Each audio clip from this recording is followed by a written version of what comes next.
I'm not going to say that Roderick's the fastest. Somebody on here might be faster, but it would be hard to find somebody faster than Roderick Fisher. And then when you consider how big he is, that's all the more impressive, who I think will be a great wide receiver. Any questions?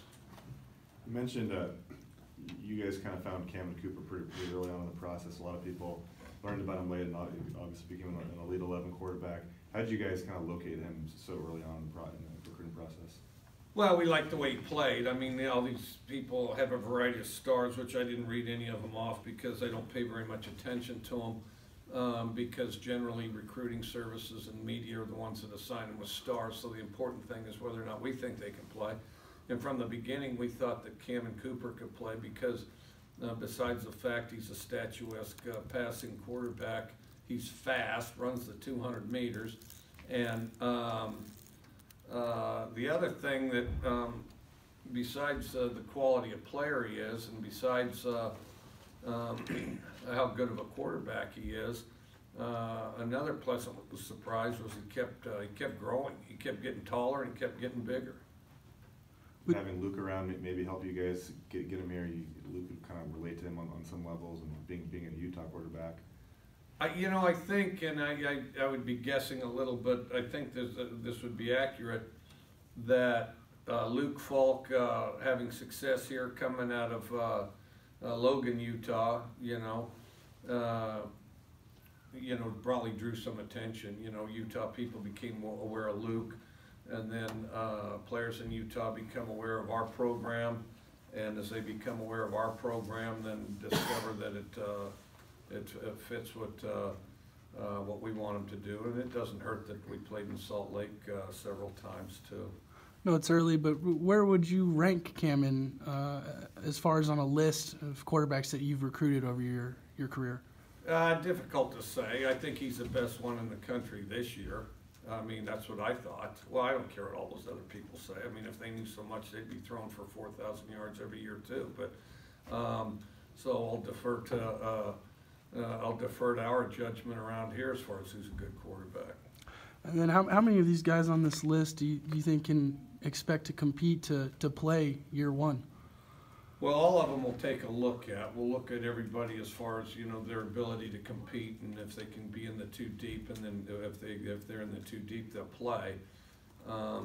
As far as my ability to speculate that, it's always been not particularly good. I've never successfully or consistently speculated who plays early, but there's a number of positions where that's definitely a possibility. The junior college guys in particular, in our case defensive line, linebackers, I guess, is kind of an open position, and then also depth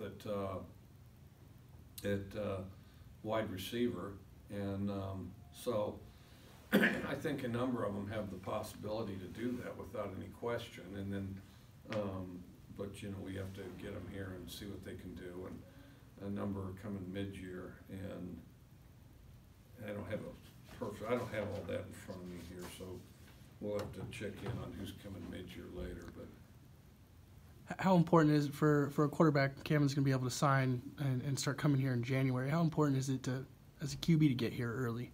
I have never had a QB that doesn't wish he did get here early, because you get a full semester of to learn the offense. You get spring football, then you get the summer, and then of course camp, where you're competing for a position. So, Coach, talk about Roderick Fisher. When you see a local guy that you're fond of, how important is it to you to get a local guy in here like Roderick? Oh, I think it's real important, and of course you need a guy that's a quality player. And Roderick is another guy that's still growing, and that's why it's hard to keep track of how tall he is, because he changes on you pretty rapidly. But he's just an incredibly fast guy with big hands and long arms, and what you don't see generally is a guy as physical as he is, as physical as he is, as tall as he is, it's as fast as he is. What are your thoughts in general just on the early signing process? Do you prefer to have it this way? Any thoughts on that? I'm not sure. I mean, on one hand, you know, it's good to have, in our case, 19 guys set as far as the recruiting portion goes. I think that, you know, that there's a weight off there. I also, though, I've been on the road for a month, and so straight away you go on the road for a month. I do feel like that we would have gotten more field work with our young guys, you know, had recruiting not been elevated this time of year. I guess I'm mixed on it, and I'll have a better idea after February, but you know, in our case, I don't think it went badly. And Coach, offensive lineman, what's easier for an offensive lineman to start getting acclimated? A guy that's coming in that's like needs to put on the weight, or a guy that's coming in that has the weight? How easy is it for them to Kind of translate? depends on their body type. You know, the majority of offensive linemen come in and they put on weight as time goes on.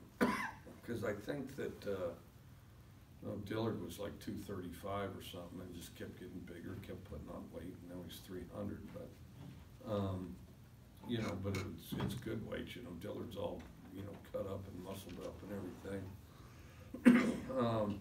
Typically, you're in the business of putting on weight. Offensive line is a very difficult place to play as a freshman. Part of that is because I think a certain amount of time marinating in the weight room helps, and then also it's the ultimate as far as the unit playing together. It's the ultimate position where that's important, and so I think that you try to have the luxury of a year to get them ready to play.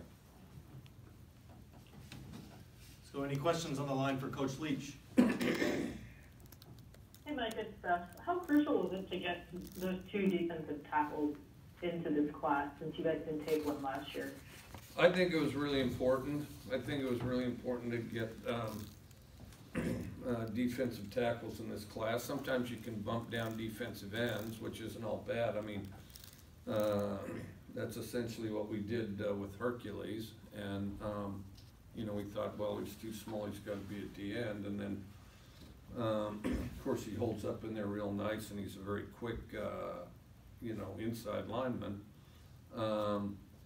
But yeah, I do think it was an important area that we didn't want to miss on this time around, and then we thought we might have to go into next semester to you know, to get two quality guys.